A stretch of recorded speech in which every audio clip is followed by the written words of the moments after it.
Hello friends, आज मैं आपका आयोडीन इंजेक्शन के बारे में आज आपको मैं बताऊंगा कि आयोडीन इंजेक्शन जिस प्रकार से ये आई फ्रैच आता है, यानी आई फ्रैच इंजेक्शन के बारे में आज आपको डिटेल से बताया जाएगा कि ये इंजेक्शन आपके पशु में क्या क्या काम करता है, कौन सी डिजीज़ में आपको इस इंजेक्शन को उपयोग में लेना चाहिए और ये इंजेक्शन आपके पशु में ऐसी डिजीज़ में काम करता है जिसके अंतर्गत बहुत ही ज़्यादा नेसेसरी यानी इसकी आवश्यकता होती है। यदि इस इंजेक्शन को यदि आप उपयोग में नहीं लेंगे तो वहाँ पर आपको कोई रिजल्ट मिलने वाला नहीं है, चाहे आप कितने भी इंजेक्शन आप लगवा लो। वैसे जो ये आई फ्रैच इंजेक्शन आता है, ये आई फ्रैच इंजेक्शन वैसे इंजेक्शन की कैटेगरी में नहीं आता, एक तरह का ये फीड सप्लीमेंट ही है। यानी फीड सप्लीमेंट का मतलब है कि यदि आपके पशु में जिस प्रकार से आयोडीन की कमी आ जाती है, साथ में इसमें विटामिन ई भी है जिसके अंदर विटामिन ई की डेफिशिएंसी भी आ जाए, तो ये दोनों में आपके पशु में काम करता है। कौन सी बीमारी में उपयोग में लेना चाहिए, बड़े पशु में कितनी डोज होती है, छोटे पशु में कितनी डोज होती है, यानी आज आपको मैं डिटेल से बताऊंगा। यदि वीडियो लंबी भी होगी तो वीडियो को आप स्किप करके मत देखना, वीडियो को आप पूरी देखना। जो अभी भी इस चैनल पर जो नए आए हैं तो पहले आप इस चैनल को सब्सक्राइब जरूर कर ले, जो लाल वाला बटन आपको दिख रहा है उसको दबा लें,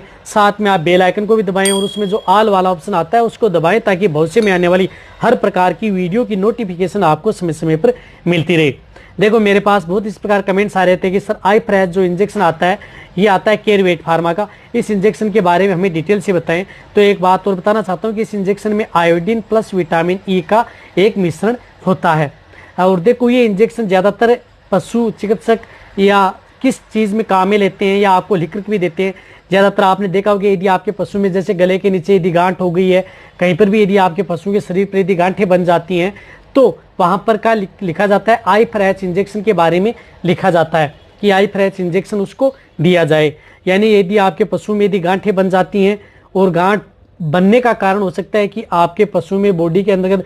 आयोडीन की डेफिशिएंसी हो, आयोडीन की कमी हो, उसकी वजह से आपके पशुओं के शरीर पर जो क्या है कि ट्यूमर बनती है, तो उसमें बहुत ही अच्छा रिजल्ट है। ये ट्यूमर के अलावा और भी ऐसी डिजीज के अंतर्गत बहुत काम करता है, वो भी मैं आपको बताऊंगा। सबसे ज़्यादा यदि आपके पशु में जिस प्रकार से यदि मेस्टाइटिस होता है, थनैला रोग हो रहा है आपके पशु में, तो थनैला रोग के अंतर्गत भी इस आई फ्रैच इंजेक्शन का बहुत बड़ा रोल है। थनैला रोग का अंतर्गत यदि आपके पशु में जैसे टीथ है, टीथ के अंतर्गत या अड्डर के अंतर्गत यदि ट्यूमर बन गई हैं, गांठें से बन गई हैं, पशु दूध भी दे रहा है लेकिन उसके अंदर गांठें बनी हुई है, तो भी आप जो आई फ्रैच इंजेक्शन आता है, ये आई फ्रैच इंजेक्शन, इसका प्रयोग करें, बहुत ही अच्छा रिजल्ट आपके पशुओं में देखने को मिलेगा। यदि मेस्टाइटिस में यदि आपने कई ऐसे इंजेक्शन लगा दिए हैं और फिर उस पशु की जो गांठें हैं वो मिट नहीं रही हैं, तो आप आई फ्रैच इंजेक्शन का प्रयोग जरूर करें।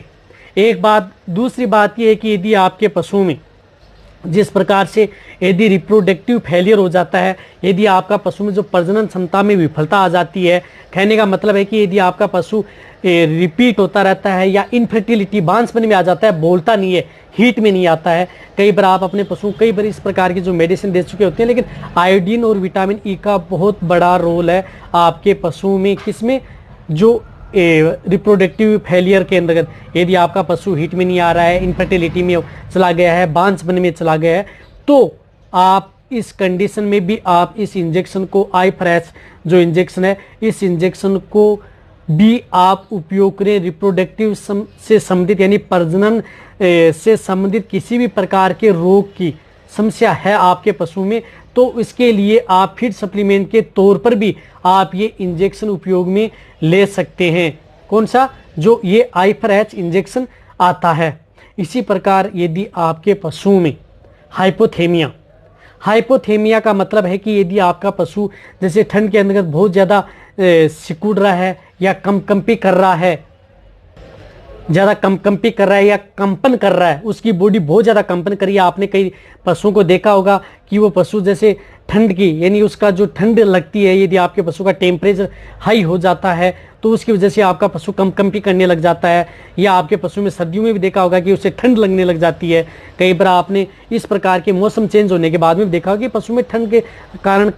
कंपी या दांत किटकिटाता रहता है, तो उस स्थिति में भी आप जो ये आई फ्रैच इंजेक्शन है इसका प्रयोग किया जाता है। उस स्थिति में भी आप उस पशु में उपयोग करना चाहिए। इसकी कितनी डोज देनी चाहिए वो भी मैं आपको आगे बता दूंगा, लेकिन पहले मैं ये बता दूं कि ये इंजेक्शन आपके पशु में कौन कौन सी डिजीज में आपके पशु में ये काम करता है। इसी प्रकार यदि आपके पशु में जिस प्रकार से नवजात जो बछड़े हैं, जो नवजात जो बच्चे हैं, यदि उनमें यदि किसी भी प्रकार की यदि विकृतियां आ जाएं, शारीरिक यदि विकृति आ जाती है, यदि आपके जैसे छोटे बच्चे हैं, नवजात हैं, आपको लग रहा है कि उसकी बॉडी में विकृतियां हैं, तो उस स्थिति में भी आप ये इंजेक्शन उपयोग में ले सकते हैं। यानी छोटे बछड़े हैं या भेड़ बकरियों में या किसी भी प्रकार के पशु में यदि ये दिक्कत हो जाए तो आप उस स्थिति में आप ये इंजेक्शन उपयोग में लें।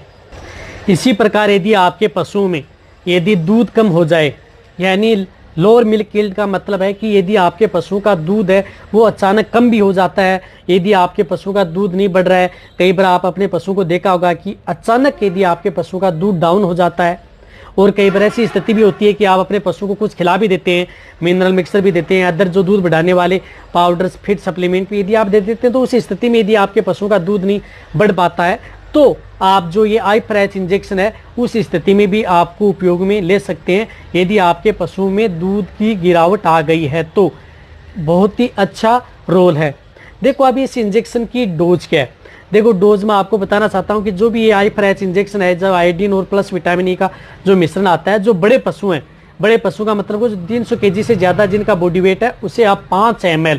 इंट्रामस्कुलर, डीप इंट्रामस्कुलर आप इस इंजेक्शन को प्रयोग करें। यदि जैसे छोटे बछड़े व बछड़ियां हैं तो उसे आप 0.5 ml से लेकर के और 1 ml